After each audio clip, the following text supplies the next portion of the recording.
안녕하세요.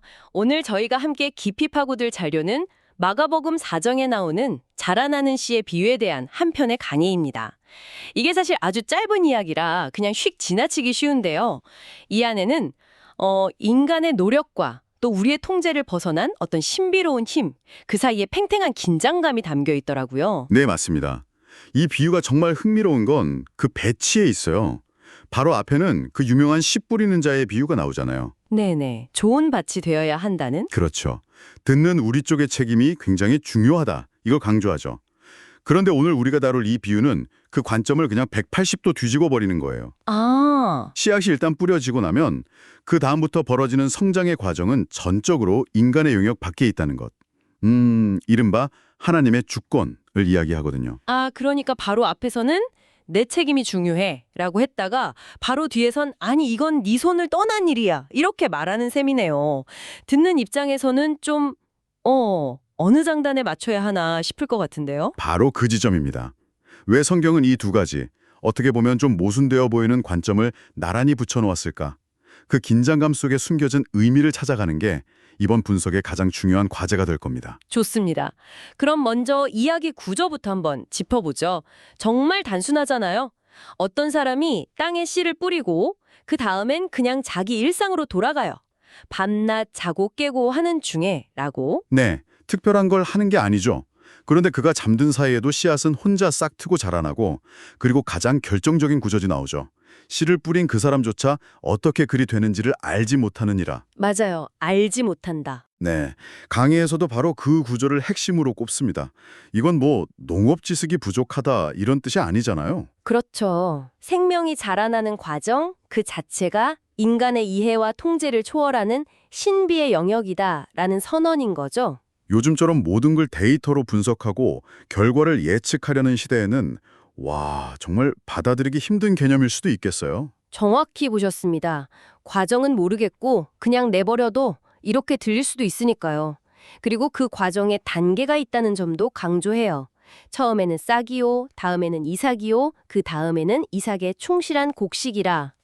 즉각적인 결과가 아니군요. 네, 반드시 시간이란 요소가 개입되고 그 시간을 주관하는 것 또한 인간이 아니라는 점을 분명히 하는 거죠. 씨 뿌림, 우리가 알지 못하는 신비로운 성장, 그리고 마침내 추수. 이 세 단계가 이야기의 뼈대군요. 자, 여기서 강의는 이 알 수 없는 방식의 성장을 설명하기 위해 아주 강력한 실화 하나를 가져옵니다. 바로 한국 초기 기독교 역사에 등장하는 토마스 선교사 이야기인데, 저는 이 이야기가 비유의 의미를 정말 온몸으로 느끼게 해주더라고요. 네, 이 이야기는 이 비유에 대한 최고의 주석이라고 할 수 있을 정도죠. 사건의 흐름을 한번 따라가 보면 비유의 구조랑 정확히 겹칩니다. 첫 번째, 씨 뿌림. 1866년에 토마스 선교사가 제너럴 셔먼호를 타고 대동강으로 올라오다가 배가 좌초돼요. 네, 당시 조선은 쇄국 정책이 극심했고 이 배를 침략선으로 우인한 군사들이 공격을 하죠. 그리고 결국 그 죽음의 문턱에서 자신을 죽이려는 군사, 그 박춘건에게 성경책 한 권을 건네주죠. 맞습니다. 상상만 해도 정말 전율이 있는 장면이죠. 자신의 목숨을 앗아가는 사람에게 생명의 말씀을 전하는 모습이요. 이게 바로 가장 절망적인 상황에서 뿌려진 씨앗인 겁니다. 그렇군요. 그런데 그 다음 단계, 이 신비로운 성장의 과정이 인간의 모든 예상을 그냥 산산조각 냅니다. 어떻게 말이죠? 성경을 받은 박충권은 당연히 그 내용을 읽지 않았습니다. 오히려 이 성경책 종이가 아주 얇고 질이 좋다는 걸 발견해요. 네, 종이가요. 네. 그래서 이걸 어떻게 썼냐면 자기 집 도배지로 찢어서 벽에다 붙여버립니다. 성경이 벽지가 되었다고요? 와, 정말 상상도 못할 전개네요. 그렇죠. 토마스 선교사 입장에서 보면 이건 완전한 실패잖아요. 목숨 바쳐 전한 성경이 고작 누군가의 집 외풍 막는 벽지가 됐으니까요. 이보다 더 허무한 결과가 있을까 싶네요, 정말. 인간적인 관점에서는 100% 실패죠. 그런데 바로 거기서부터 하나님의 신비로운 방식이 작동하기 시작하는 겁니다.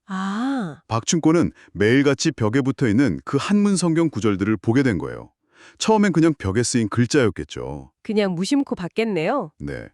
그런데 자신도 모르는 사이에 밥을 먹으면서 잠자리에 들면서 그 말씀들이 그의 눈과 마음에 스며들기 시작한 겁니다. 정말 아이러니하네요.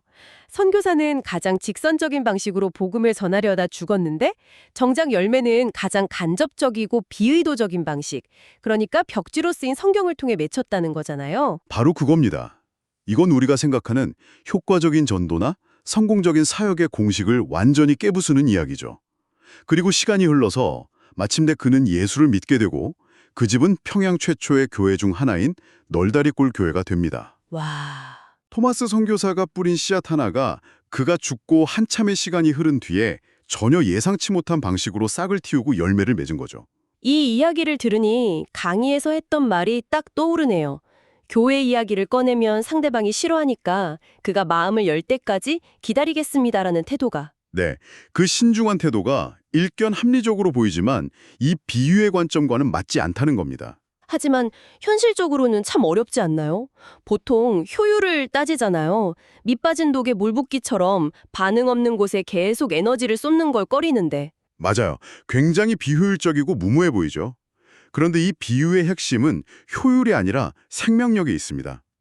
밭의 상태가 아무리 나빠 보여도 심지어 성경을 벽지로 쓸 만큼 무지해 보여도 일단 씨앗, 즉 말씀이 뿌려져야만 하나님께서 그 안에서 일하실 재료가 생긴다는 거죠.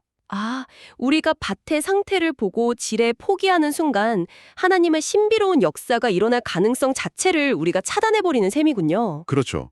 우리가 저 사람은 준비가 안 됐어라고 판단하는 것 자체가 어쩌면 굉장히 교만한 생각일 수도 있는 거죠. 그 사람 안에서 어떤 일이 일어날지 우리는 전혀 알 수 없으니까요. 듣고 보니 그렇네요. 강의는 여기서 한 걸음 더 나아가서 아주 날카로운 통찰을 제시하는데요. 어떤 건가요? 어떤 가치나 진리에 대해 누군가가 강하게 반대하고 저항한다면 역설적으로 그건 이미 씨앗이 그 사람 안에 들어갔다는 증거일 수 있다는 거예요. 반대하는 것이요? 네. 아예 듣지도 못했다면 반대조차 할 수 없잖아요. 그 내용이 무엇인지 들었기 때문에, 즉 씨앗이 이미 전달되었기 때문에 반대라는 반응이라도 나오는 겁니다. 그 반응 자체가 씨앗과의 상호작용이라는 거죠. 와, 그건 정말 관점의 대전환인데요. 보통 거절이나 반대는 실패의 신호가 받아들이는데 그조차도 신비로운 과정의 일부로 볼 수 있다는 거니까요. 자, 그럼 이렇게 신비로운 과정을 거쳐 열매가 맺혔습니다. 이제 이야기의 마지막 부분, 추수로 넘어가 보죠. 열매가 익으면 곧 낫을 된다는 구절요. 네, 맞습니다. 그런데 이 추수라는 단어가 주는 따뜻하고 풍성한 이미지와는 달리 강의는 이 단어에 양날의 의미가 있다고 날카롭게 지적합니다. 양날의 의미요? 네, 농부가 추수할 때 알곡은 모아서 곳간에 들이지만 쭉정이나 가라지는 어떻게 하죠? 아, 불에 태워버리죠. 그렇죠. 가차 없습니다. 즉 추수의 날은 누군가에게는 구원의 완성이지만 다른 누군가에게는 준엄한 심판의 날이 된다는 겁니다. 모두에게 해피엔딩은 아니라는 거군요. 그리고 여기서 곧 낫을 된다는 표현이 굉장히 인상적이에요. 열매가 익으면 일하는 조건이 충족되는 순간 지체 없이 아주 갑작스럽게 시작된다는 느낌을 주네요. 정확합니다. 미적거림이나 유예 기간이 없다는 거죠. 이것이 주는 메시지는 명확합니다. 씨앗을 자라게 하시는 보이지 않는 손이 하나님이었듯이 마지막에 그 결과를 거두고 심판하시는 분도 하나님이라는 사실을 분명히 아는 겁니다. 그렇군요. 결국 이 짧은 이야기 안에 씨 뿌리는 우리의 역할, 우리가 알 수 없는 성장의 과정, 그리고 피할 수 없는 마지막 추수까지 다 담겨 있네요. 자, 그럼 이 강의가 우리에게 던지는 생각할 거리들을 좀 나눠보면 좋겠습니다. 먼저 제 마음에 가장 와닿았던 질문인데요. 당신의 삶에도 이런 경험이 있었는지 한번 돌아보는 겁니다.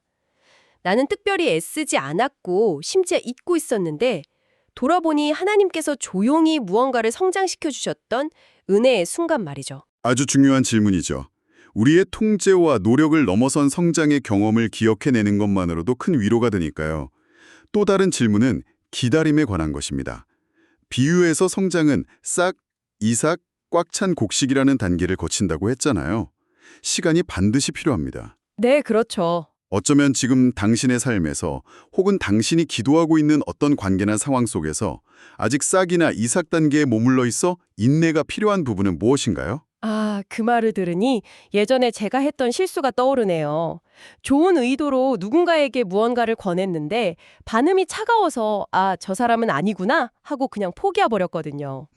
제가 그 사람 안에서 일어날 수 있는 신비로운 과정을 제 맘대로 차단해버린 셈이네요.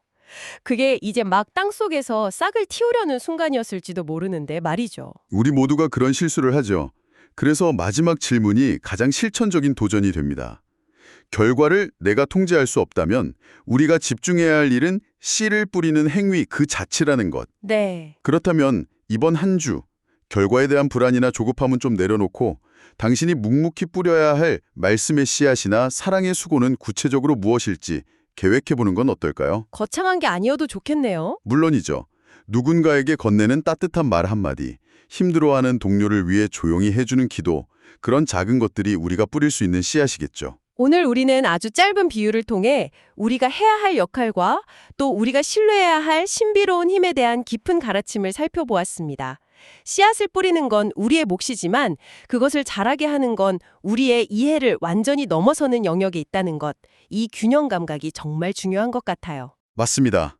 그래서 이 분석이 당신에게 남기는 마지막 생각거리는 이것입니다.